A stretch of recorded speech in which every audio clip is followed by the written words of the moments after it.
नमस्कार। उत्तर प्रदेश की सियासत में 2027 की लड़ाई अभी से गर्म हो चुकी है और इस बार मुद्दा है बिजली, पेंशन और जनता की जेब। समाजवादी पार्टी के मुखिया अखिलेश यादव ने एक बड़ा चुनावी ऐलान कर दिया है। वादा ऐसा जो सीधे हर घर को छूता है। अगर 2027 में सपा की सरकार बनती है तो 300 यूनिट बिजली मुफ्त दी जाएगी और सिर्फ इतना ही नहीं, महिलाओं को हर साल 40,000 रुपए पेंशन भी देने का वादा। अब सवाल ये है, क्या ये सिर्फ चुनावी घोषणा है या वाकई जनता के लिए राहत का प्लान? अखिलेश यादव का कहना है कि आज उत्तर प्रदेश की जनता महंगी बिजली, महंगे सिलेंडर और खराब स्वास्थ्य सेवाओं से परेशान है। खासकर स्मार्ट मीटर को लेकर उन्होंने सरकार पर बड़ा हमला बोला है। उनका आरोप है कि स्मार्ट मीटर के नाम पर ठगी हो रही है, बिजली बिल अचानक बढ़ रहे हैं और इसके पीछे भ्रष्टाचार का खेल है।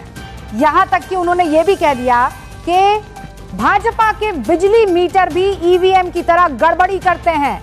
यानी सीधा आरोप, सिस्टम पर सवाल और जनता के गुस्से को राजनीतिक हथियार बनाने की कोशिश।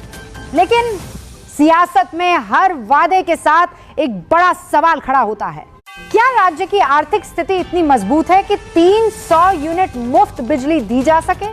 क्या हर महिला को सालाना 40,000 पेंशन देना संभव है? और अगर हाँ, तो पैसा आएगा कहां से?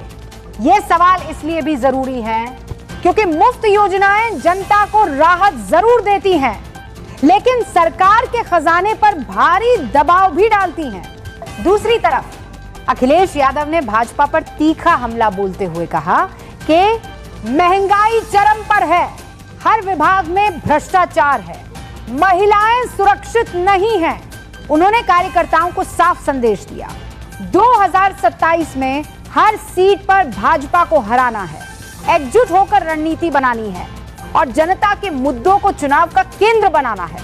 यहां दिलचस्प बात यह है कि सपा सिर्फ वादे नहीं कर रही, बल्कि एक पूरा नैरेटिव सेट कर रही है। जनता परेशान है, सरकार फेल है और बदलाव जरूरी है। लेकिन राजनीति में तस्वीर हमेशा एक तरफा नहीं होती। भाजपा भी इन आरोपों को खारिज करती रही है और अपनी योजनाओं व विकास के आंकड़े गिनाती है। तो अब असली लड़ाई क्या है?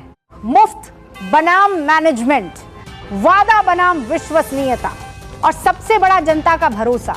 2027 का चुनाव अभी दूर है, लेकिन सियासी बिसात बिछ चुकी है। अब देखना यह होगा, क्या मुफ्त बिजली और पेंशन का ये दाम जनता को अपनी तरफ खींच पाएगा या फिर ये सिर्फ एक और चुनावी वादा बनकर रह जाएगा? आप देख रहे हैं राजनीति की सबसे तेज बहस। नमस्कार।